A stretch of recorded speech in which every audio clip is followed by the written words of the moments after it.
So I read The Unseen World by Liz Moore, and it is everything.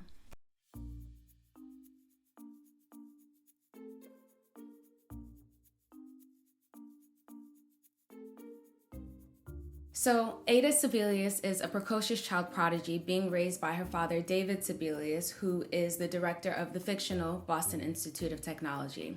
They say it takes a village to raise a child, and in this case, Ada is raised by a pretty intellectual village as she spends most of her time with the members of this computer science lab, especially her father's closest colleague, Liston. I mean, Ada knows how to hack a code and make a cocktail before she knows how to make a PB&J sandwich, so her childhood experience was pretty unique to say the very least. But when David's mind begins to fail him and secrets from his past begin to emerge, Ada must embark on a journey to discover the truth of who her father is, using clues that he leaves behind as well as advances in technology. And you have a story that is filled with a multitude of metaphors that'll really excite your literary imagination. I caught up with the author Liz Moore, who shared the inspiration behind this story and drew some parallels between her protagonist's life and her own. That I'm also the daughter of a scientist. My father is still working. He's a physicist, not a computer scientist, and he is the head of a lab in Boston. And I think as a child, I always had fantasies about being good at science, but I never was, unfortunately. And this persisted up until I was telling you about the fact that I sort of in college I jumped around a lot in terms of my major. So as late as the time I was a freshman in college, still thought maybe I was interested in science. And the first major I declared was neuroscience and behavior. And I promptly realized that I was almost failing all of my science classes. So it didn't last. I quickly switched to be an English major. But I think the book allowed me to almost rewrite history or imagine what it would have been like to be very strong in science. Now, while Ada is one of the most brilliant and compassionate characters who you'll immediately fall in love with, it's David who opens up your empathy reserves and encourages you to consider and understand the complexities of his life and of parenthood before you secure any judgment. Writing David was complicated because I was going to say before you know his backstory, but even when you know his backstory, I think a lot of readers are angry with him or are wondering why he did what he did and how he could have put a child into the situation he put her in. So he wasn't a cut and dry character for me. I feel ambivalent about his actions as well. I think they were well intended. He intended to create this kind of beautiful do-over of his own childhood and give to Ada everything that he always wanted. But I think I'm actually a new mom. I have a 7-month-old baby at home. And congratulations. Thank you very much. Who was born, the original publication date for this book was actually her due date. And wow. So we ended up having to push the book back by a couple months, but it's another story. As a new parent, I'm constantly torn between wanting to do everything differently than my own childhood and coming to terms with the idea of actually there were reasons my parents did the things that they did. I think for me, I'm a novice at parenting, but so much of it is realizing my own parents were right, or my own parents, I understand why my own parents did things the way they did, which is probably why everyone's parents are always just wait till you have kids. You know what I mean? That's the line. Because they know. And then you know what? That's actually, there's some real truth to that. It's was there a sense of contrasting Liston and David then? Yeah. So I grew up in, I would say, a pretty working class town. Most of the kids I was friends with, a lot of the people that I grew up with had parents who worked, blue-collar jobs. That was their kind of occupation. And my parents were both professors. And that means that they, I think, offered me a lot intellectually, but when you're a kid, you always want what you don't have, and what I wanted was to just be normal and to have parents my parents are always a little bit older than everybody else's parents too, and I wanted young, fun, less serious parents, because kids always want what their friends have. Yeah. So as I was saying, now I can understand the various things that my parents offered me, for which I'm so grateful. And at the time, what I wanted was a parent like Liston, who in the book Who I love. is highly educated herself, but still brings with her a kind of lightheartedness that I think Ada refers to it always throughout the book as like normalcy. Just somebody who doesn't take life too seriously. And I think that's what I missed when I was a kid. That's what I was hungry for. Yeah. Did Ada go through that?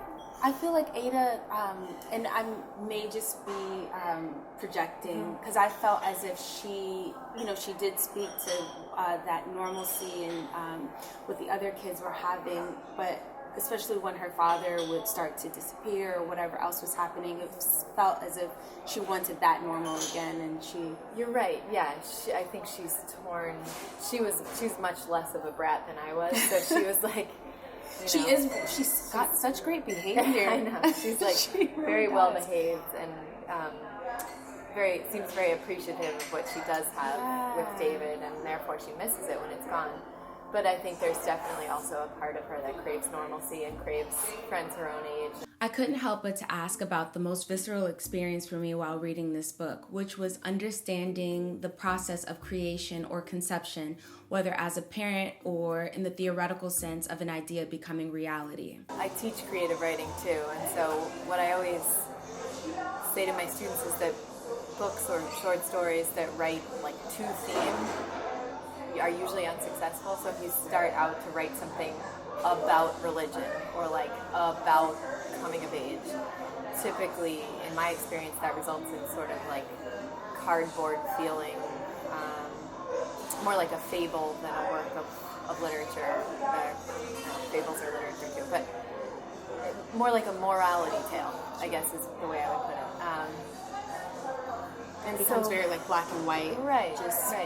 So I think I'll say I was not setting out to write about either religion or divinity is a nice word that you used, or immortality, but those are definitely themes that emerged after I had finished writing the book. I was able to look back at it and say, oh, those are things that's what this book is actually about. And yes, I think the question of what happens to our souls or ourselves after we die is very much part of this book, even though I didn't set out to write a book about that.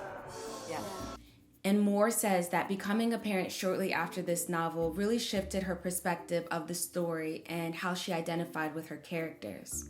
This book is so much about parents and children in all forms. Sure.